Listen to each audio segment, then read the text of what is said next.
Hello! In the September 2018 issue of Wargames Illustrated magazine, you can read all about our first game of Black Powder 2 with author Rick Priestley and Warlord Games MD John Stallard. Whilst we were with Rick and John, we took the opportunity to do 3 interviews with the guys, which you can watch in WI Interactive, the iPad version of the magazine, and via our YouTube channel.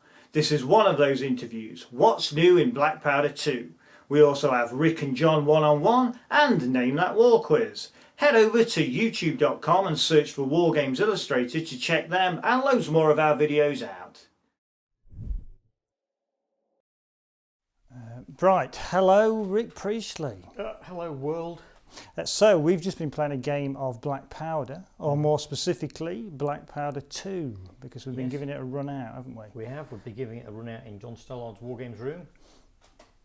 Behind us, yeah.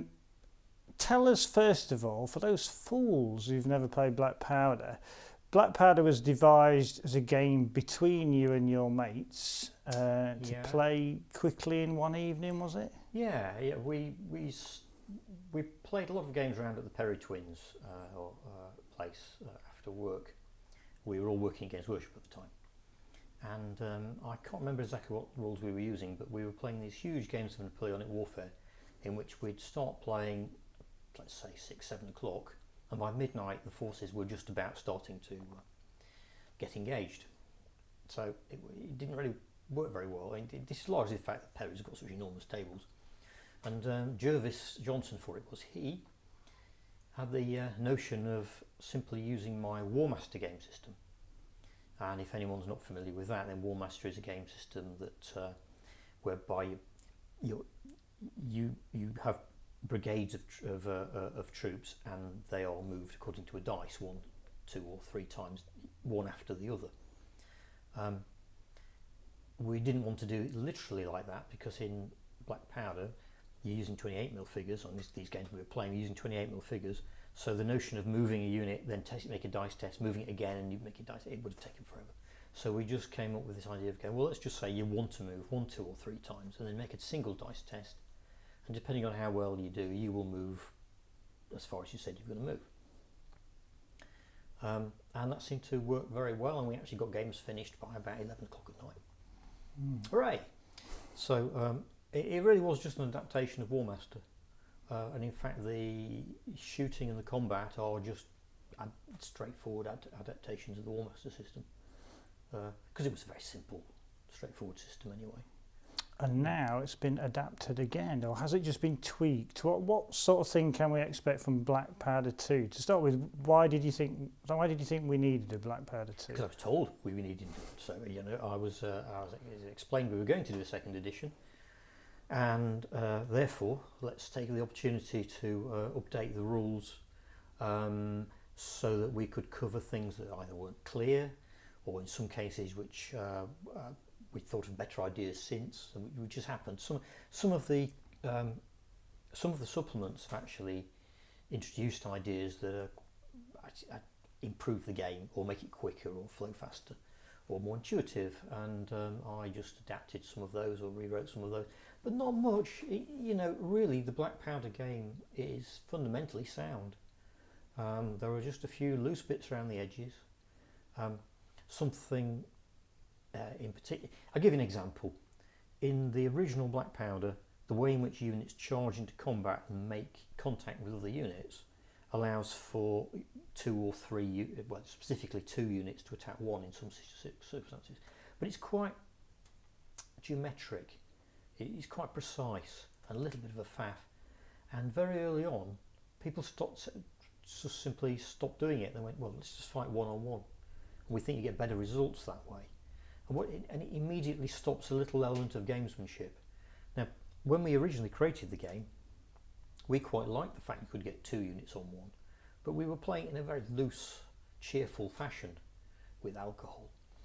And what happened, I think, is that people started treating it as more of a set of rules that would be obeyed rather than occasionally obeyed and discussed. And the 2-on-1 rules started to become exploitative. So most people stopped doing it. And when AD wrote up his Napoleonic series, I think starting with Albion Triumphant, he just rewrote that rule so that you play one-on-one. Well, you can't actually rewrite the rule so you play one-on-one without entirely rewriting the way the charging system works. So so it actually was quite a big rules change. But it's not for a very big difference. And all it does is allow people to play the way they actually have been playing for years.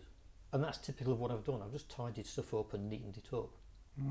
Is there any other specifics you can point out in the rules? There's something regarding rockets, I know, isn't there? That's changed a bit. Well, John and his mates in Droitwich, they play Black Powder a lot, and they came up with a series of suggestions, which I went through, and some of them I've adapted. Some of them were also things that other people pointed out. But rockets was one of them. The comment was rockets in the game as they'd been written up were too predictable, because in reality they're not at all predictable, and too effective. And I think that's fair enough. I mean, we'd not used rockets a lot when we did the first one. We'd often used them in the context of Korean Chinese sort of games rather than Napoleonic. So I just rewrote them to make them a bit more fun. So now instead of just getting 2 shots, have you hit? No. Have you? Well, yes. I.e., we used to treat them as artillery. I wrote them up so that you very rarely hit, but there's a good chance of them scattering. And I've just done a scatter system with them. Excuse me. With the rockets either skittering off and hitting targets nearby, or potentially hitting friends. I think in reality it was quite common for rockets just to fail to go off properly and just skitter along the ground and even hit friends, things like this. I think there's one account of a rocket that actually just loops straight back against it's the guys that fired it, So I've done all that. And how about command structure as well? Been a few tweaks with the commanders? I've not changed the command rules in essence. What I've done is I've changed the way the general works, because the way generals worked in the original game was they acted as an extra spare commander that you could use to give orders to things that hadn't otherwise received orders.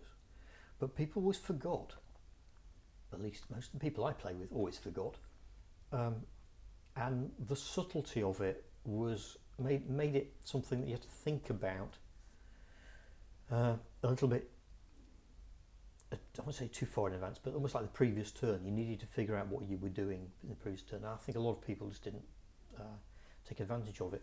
I still think it works very well in colonial games where you want your overall commander to be rushing around, pulling the fat out of the fire, whereas the odd unit can be given extra orders is very useful. But what I did for this version is I changed the standard general rules so that it's now he now confers a reroll on a commander nearby. It's a variant of the rule I used in Hail Caesar.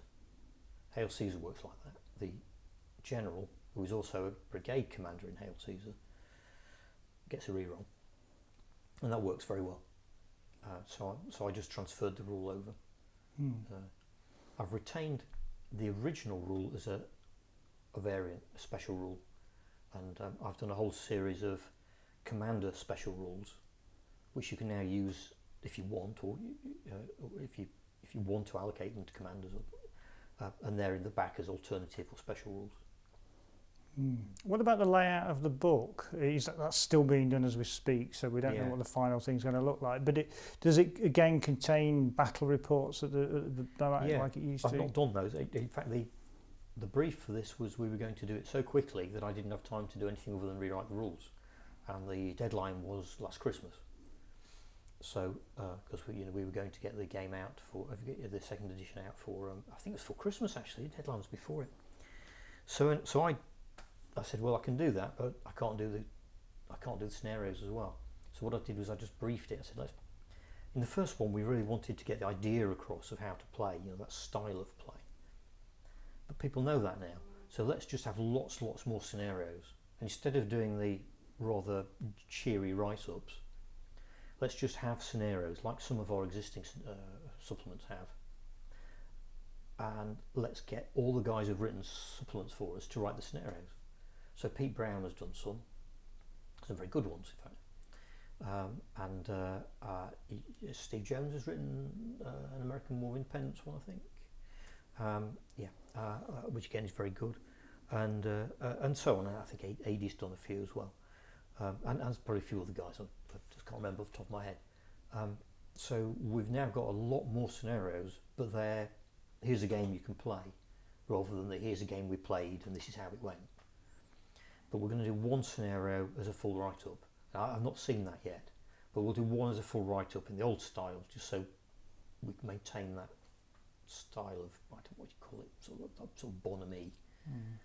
And that'll be a Napoleonic one, and we'll put the Napoleonic stats in so that people have got a reference for Napoleonics. So it sounds like with the rule changes not being that radical, all the supplements that are already available are still going to be able to be used. That's one reason why I thought it was important that we don't just go off on one and change the rule system. The rules essentially not changed. There are a few tweaks here and there which I think most people would either approve or go, oh, I thought we did that already. Yeah, they're not hugely different. I think it'd be welcomed on the whole. The rules for skirmishes are quite different. It might be worth mentioning. In the old Black Powder, people sometimes used to find skirmishes frustrating because the way that we did it, which is actually based upon the way we used to work in War Master as well, is as soon as somebody charged into skirmishes, the skirmishes ran off and the charge was halted. Well, that meant that you could have a unit of enemies like an inch or two behind, who you then couldn't charge onto. I basically changed the skirmish rules to the same as Hail Caesar, because that where they work better. And in that system, the skirmishers get a dice test and it can move 1, 2 or 3 moves away, and then the chargers can continue their move on, assuming you've given an order to do that. And that's a little bit more, it's more realistic for a start. Yeah. Right, well, Rick, thanks very much for that insight. We'll look forward to seeing the finished article. Yeah, me too. All right, cheers, Rick. Thanks. Thank you.